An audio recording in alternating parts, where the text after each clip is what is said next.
So I wanted to really quickly make this video. I've been thinking a little bit about this recently, especially with the most recent Pixar movie coming out, Coco, which I haven't seen yet. I wanted to make my top 10 Pixar movies list. I saw some other people doing this and wanted to give my 2 cents on this. So Pixar, just a little bit of a background on my feelings of Pixar. I really feel like up until Toy Story 3 in 2010, they were on a unbelievable run. It seemed like every movie they made was of a great quality, to rival like the Disney movies of the 90s. And it seemed like they really could do no wrong. Some people that don't really like the first Cars movie. I'm kind of one of them, but some people really love it. So, other than that movie, you could make a case that every single movie they made between Toy Story in 1995 and Toy Story 3 in 2010, and everything in between was amazing and could be worthy of. And most of them won the Best Animated Feature at the Oscars.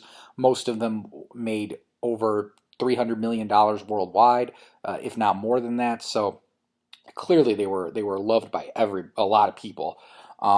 So as far as then the difficult question becomes, okay, how do you rank those movies, because they're all so good. It's kind of like splitting hairs in a sense. Um, but I want to give it a try and see if I can come up with my top 10 here. And see how that compares to some of yours. So I'm going to go from 10 all the way up to number one, my number one. And again, this list is subjective. There's no there's no this isn't a definitive list. These are just my personal opinions on the films themselves. And surprisingly, I don't own a lot of Pixar films, and I think that's because they're on TV so much. I feel like I don't need to, you know, uh, purchase them because I can watch them pretty much every year. They're on some channel. So anyway, at number 10, I'm going to go with Finding Nemo. I know that's a really unpopular opinion, but I don't really like that movie as far as classic Pixar is concerned. I think it's okay, and I know that's going to be very controversial, but I felt like the story was overly simple. I didn't really care for the characters. Some of the characters actually really annoyed me in that movie. One of my biggest pet peeves is with animation is when characters are just flat out annoying. There's no reason for them to exist outside of just being kind of reflective on pop culture, and I feel like that is, there's some characters in Finding Nemo that are only there for that, just to provide commentary on the situations. So anyway, that's my number 10. Number 9 is going to be Cars. I don't really like that movie much at all either. The voice acting in it's pretty good. The animation's pretty good, but the story's kind of weak. And overall, it just didn't really have the emotion that a lot of the other Pixar movies had, in my opinion. And I've only seen that movie once. I really had no interest in going back to see it. I think that's like the only Pixar movie I have only seen, and then I haven't seen more than once of the ones I have at least seen. I haven't gone back to that movie. I just haven't had any interest in it. Maybe one day I will see it on TV and change my mind. I don't know, but right now, it's pretty low on my ranking of Pixar movies. All right, so now we're going to go on to number 8, which is going to be Monsters Incorporated, or Monsters Inc. Again, I like this movie. I don't like it as much as some other people do.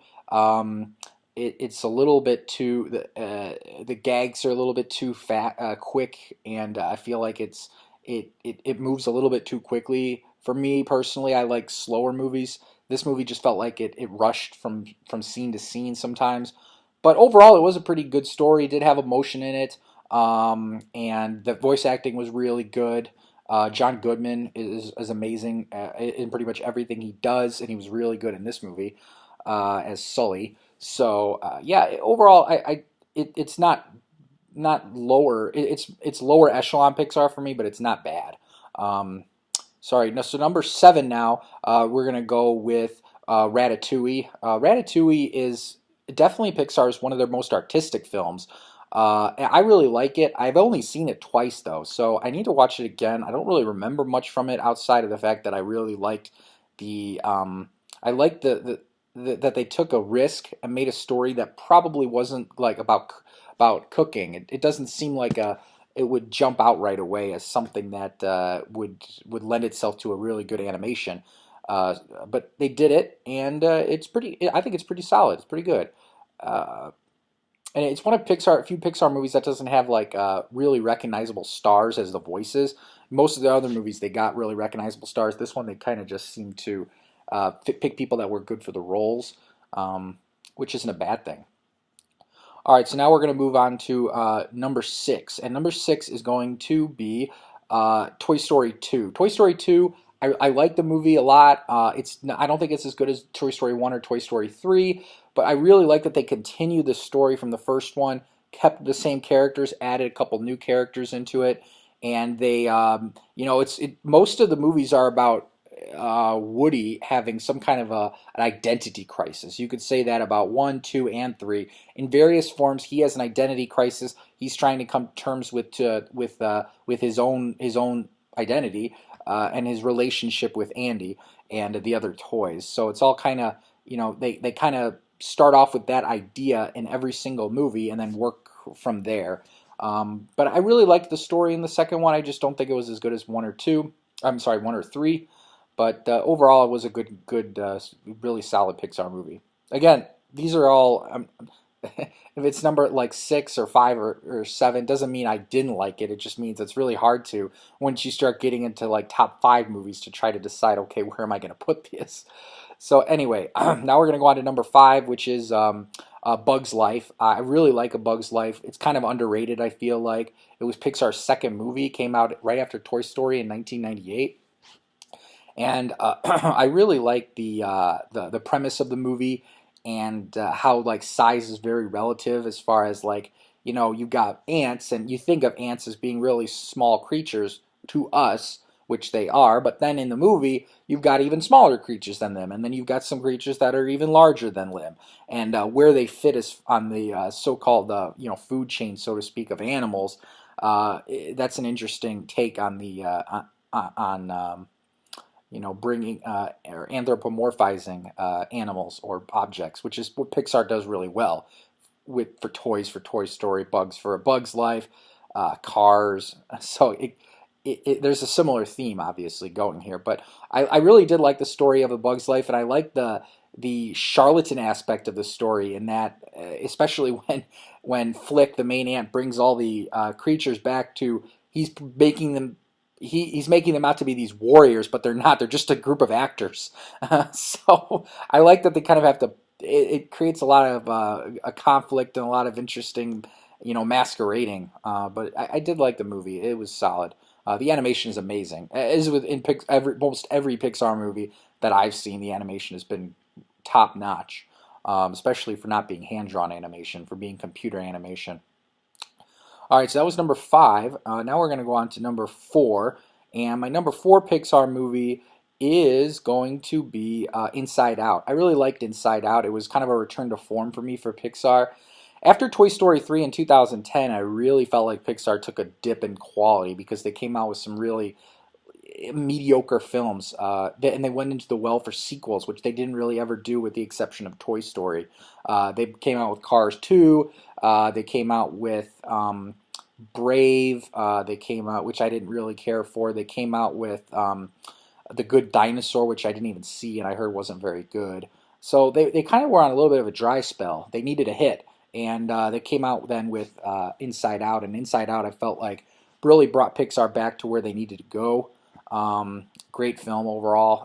I liked I liked all the emotion, the how they personified each emotion in the movie. All right, that was number four. Now we're going to go on to number three. Number three is going to be, I have a tie between Toy Story and Toy Story 2. I know this is kind of cheating, but I'm sorry, Toy Story and Toy Story 3. Sorry.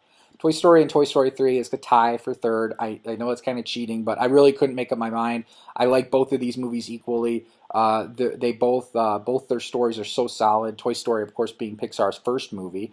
And then, Toy Story 3 coming out 15 years later. That's a long time. But I felt like the sequel wrapped everything up. It did a really good job with the whole trilogy of bringing everything to a close. And now, unfortunately, they're coming out with Toy Story 4, which I didn't think that they needed. I'll still see it, but I'm really skeptical because I felt like the first three movies really, at the end of the third movie, everything was perfectly wrapped up. It was a perfect trilogy, and now you're gonna kind of mess with success potentially. So we'll see how it goes, but hesitant, skeptical about it for sure.